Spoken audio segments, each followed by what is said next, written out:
Ok, xin chào tất cả các bạn đến với channel của mình, và hôm nay mình sẽ hướng dẫn cho các bạn đổi giao diện Auto IT qua Dark Mode và chỉnh thành font của coder nha các bạn. Bây giờ mình sẽ viết vài câu lệnh cho các bạn xem thử font và Dark Mode nó như thế nào. Đó, mình đã viết một chương trình bắt người dùng nhập cái NF vào thì nó sẽ thành công, đơn giản vậy thôi. Và đây là ký tự mà khi các bạn lớn dấu bé bằng nha các bạn, nó sẽ hiện ra như thế đó luôn. Và đây là cái code để chỉnh qua Dark Mode, mình sẽ để dưới phần mô tả.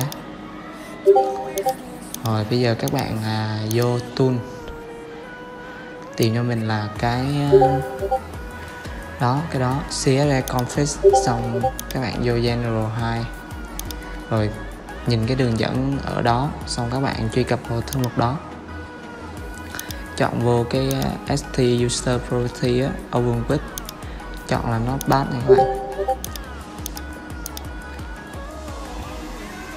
Rồi các bạn bắt cái code nãy mình vừa copy qua đây, xong lưu nó lại.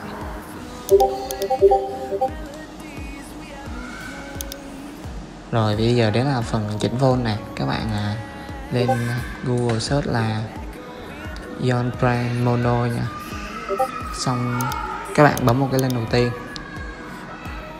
tải cái font về để setup. Mình lưu ở đĩa C đó. Rồi các bạn giải tán cái file ra nha, chọn là extract to yes moon đó. Do mình có rồi cho nên nó hiện là có muốn đèn, mình đèn luôn. Xong rồi các bạn vô thư mục đó